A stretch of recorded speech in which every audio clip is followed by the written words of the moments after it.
Selamat pagi. Perkenalkan dulu, nama saya Puspita. Berasal dari Tiongkok. Aneh sih, kenapa kamu bilang seperti Presiden Soekarno berpidato? Saudara-saudara Indonesia, tidak seperti itu. Semua tertawa. Saya kan bingung. Kenapa sih mereka semua tertawa? Kok saya tidak paham. Kenapa sih? Bahasa gaul yang pertama kali kamu dengar, terus kamu nggak ngerti. Ya guys, welcome back to my channel. Kembali lagi bersama aku Rudy dari Beijing, Tiongkok. Nah sekarang udah musim dingin di Tiongkok. Masih musim dingin ya, sekarang dingin banget. Dan hari ini aku kedatangan tamu spesial. Teman aku baru saja kenal orang Tiongkok, tapi mahir berbahasa Indonesia. Siapa lagi kalau bukan? Halo, gimana kabarnya? Halo semuanya.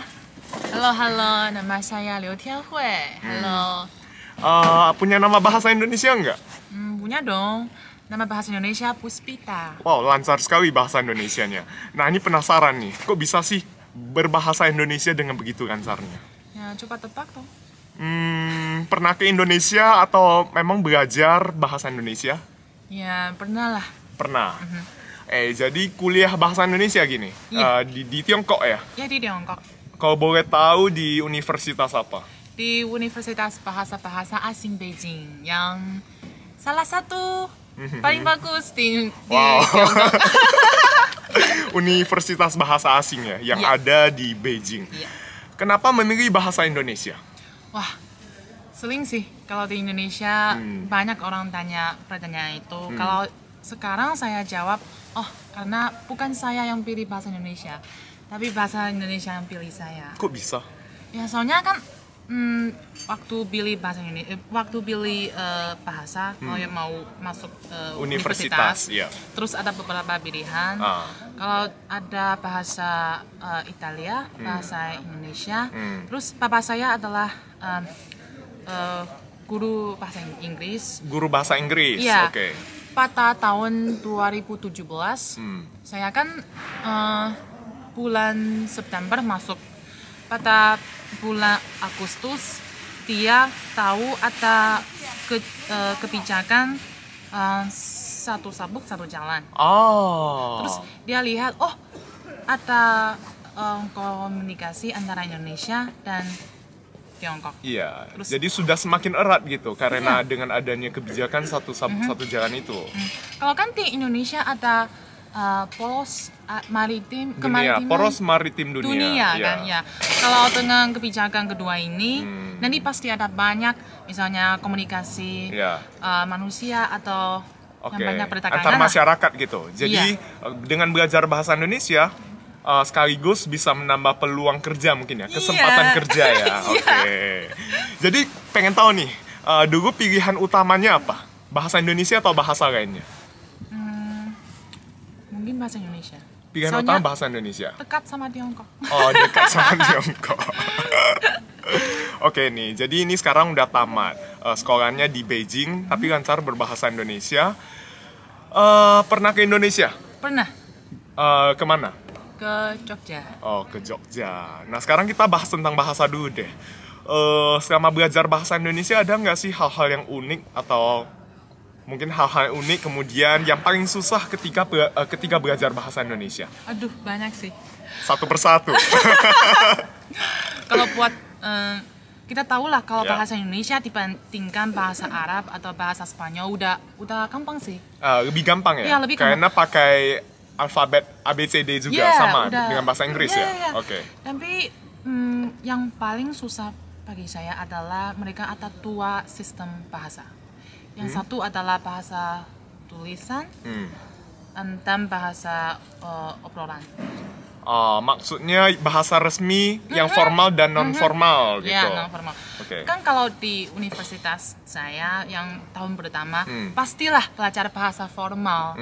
Misalnya, selamat pagi, perkenalkan dulu, nama saya Puspita, berasal dari Tiongkok. Tapi kalau ke Indonesia kan mereka pikir, kamu kok begitu formal? Ngomong di acara kenegaraan mungkin.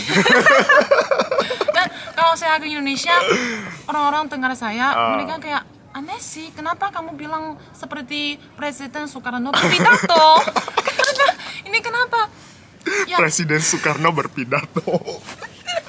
saudara-saudara Indonesia. Saudara-saudara Indonesia. Kayak seperti itu. Jadi tegang sih, enggak relax, terus banyak kosakata nggak tahu, terus ya kalau nggak bisa bilang lah assalamualaikum. Sekarang kan udah bisa assalamualaikum warahmatullahi wabarakatuh.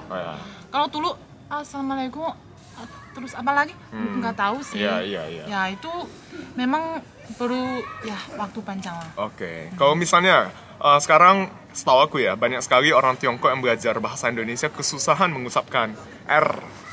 Ya bagi saya mungkin perlu latihan ya mungkin 1 tahun. 1 tahun? Iya. 1 tahun untuk mengucapkan R. Ya. Sampai sekarang belum perfect lah. Oke, udah bagus kok, udah bagus. Pura-pura. Cara belajar seperti apa untuk mengucapkan huruf R-nya? Ada triknya nggak sih? Ya mungkin misalnya waktu bilang itu latihan saja lah. Oh, latihan saja. Tiap hari latihan. Ya, enggak seperti itu dong. Cuman ya, kata-kata. Nah, itu yang paling susah tadi. Hal-hal yang unik ada nggak sih? Ada dong. Yang paling sulit dilupakan mungkin ketika belajar bahasa Indonesia. Mungkin belajar bahasa Indonesia yang paling sulit adalah kadang-kadang saya kan sering suka jalan-jalan, terus kadang-kadang ke Jogja kan ada gunung gitu, ada yang di desa lah. Waktu jalan itu saya mau tanya lah, mungkin ya saya mau ke sini gimana, terus tanya mereka jalan gitu ya? Ya mereka kadang-kadang yang orang sudah tua ya, mereka bilang bahasa Jawa, Jawa. Terus susah banget sih. Tapi kan saya belajar bahasa Indonesia, terus mau dekat sama orang di sana. Kita tidak hanya belajar bahasanya, tapi juga tahu budayanya. Iya benar. Terus saya belajar siti-siti. Bisa bahasa Jawa sitik-sitik gitu. Ya. Nah, tadi aku penasaran lagi nih, di universitas tempat kamu belajar dulunya, ada berapa mahasiswa sih dalam satu kelas itu? Kalau di kelas kami 19. Ya. Itu setiap tahunnya pasti ada penerimaan mahasiswa baru atau berapa lama sekali? 4 tahun sekali. 4 tahun sekali berarti penerimaan murid baru, mahasiswa baru jurusan bahasa Indonesia. Oke, 19 orang ya. Kemudian gurunya ada guru dari Indonesia nggak yang mengajarkan secara langsung? Ada satu, namanya Hendy Yuniarto, Pak Hendy. Terus kenapa saya ke Jogja? Soalnya dia asli Jogja. Dia rekomendasi Jogja. Katanya kalau kan budaya Indonesia banyak, budaya Minangkabau, budaya Sunda, budaya Toraja. Indonesia sangat multikultur ya. Ini Pancasila ya. Iya benar. Ditulis di Pancasila. Saya tahu Pancasila. Kemudian tahu nggak semboyan dari Indonesia? Bineka Tunggal Ika. Iya, tahu lah. Terus katanya kalau kan di Indonesia mungkin didominasi atau yang kebanyakan adalah budaya Jawa. Terus kalau mau belajar budaya Jawa, mau mengenalkan itu haruslah ke Jogja. Dan Jogja tak seperti Jakarta begitu modern terus populer. Saya lebih suka ke kota yang dengan budaya. Yang budayanya itu masih sangat kental sekali. Kental sekali. Dan yang paling penting kalau tinggal di Jakarta itu mahal, kalau di Jogja bagus dong. Di Jogja. Iya. Nah ini setiap tahunnya di kelas kamu kemarin udah 19 mahasiswa ya. Sekarang udah pada lulus semua. Pengen tahu nih, kalau udah pada lulus kerja apa sih? Belajar bahasa Indonesia. Teman-teman kamu misalnya.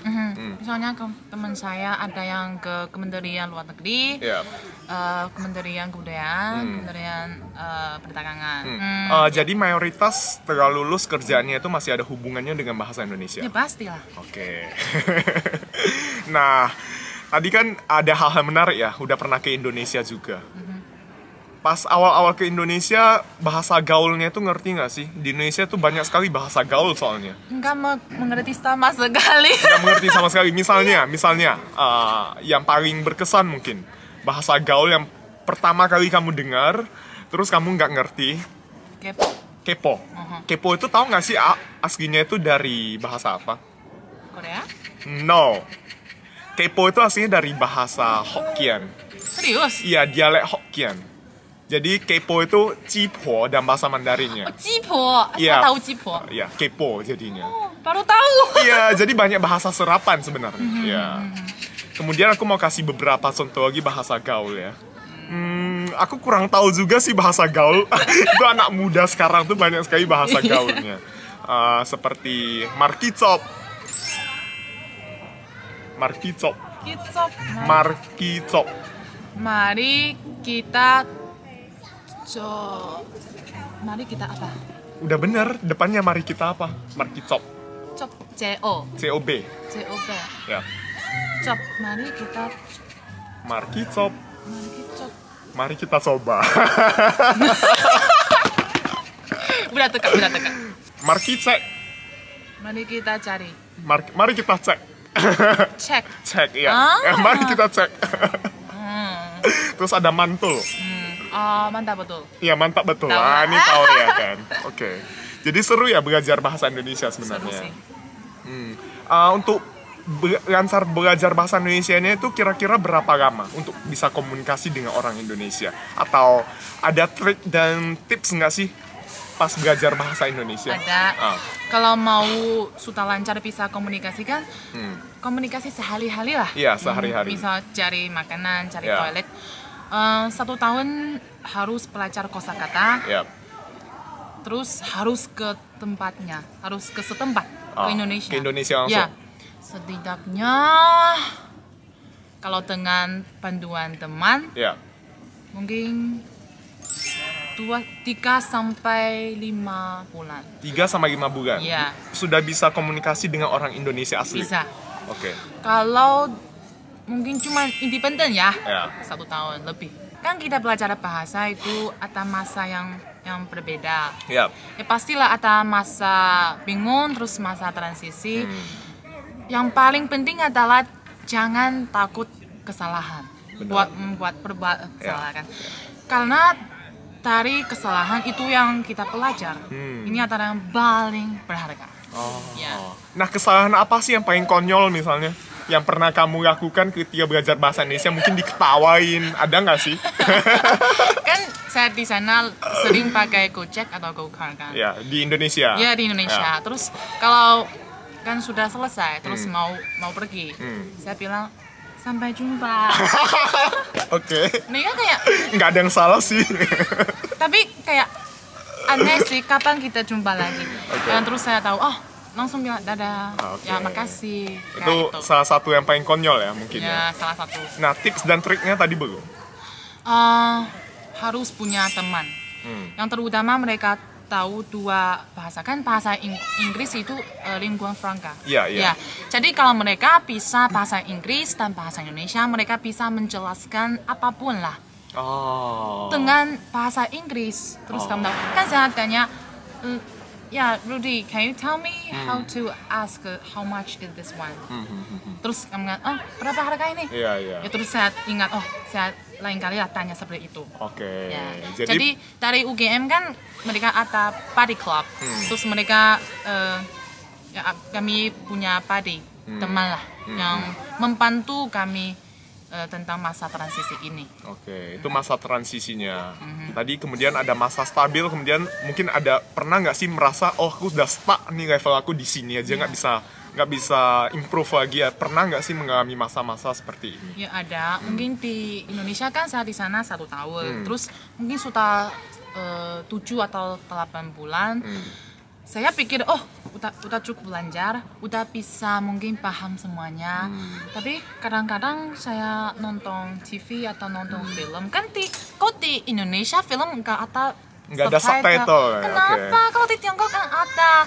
Terus saya kayak sedikit tekas. Subtitle maksudnya teksnya gitu ya. Meskipun di Tiongkok pakainya bahasa Mandarin, tapi di bawahnya itu tetap ada teks bahasa Mandarinnya juga. Ada. Tapi di Indonesia nggak ada. Seperti sinetron, film dengan bahasa Indonesia pasti nggak ada teks bahasa Indonesianya.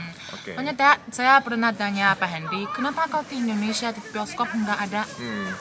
Kesusahan dengarnya mungkin ya, pas awal-awal ya. Pasti susah banget. Kalau saya pikir, udah bisa paham.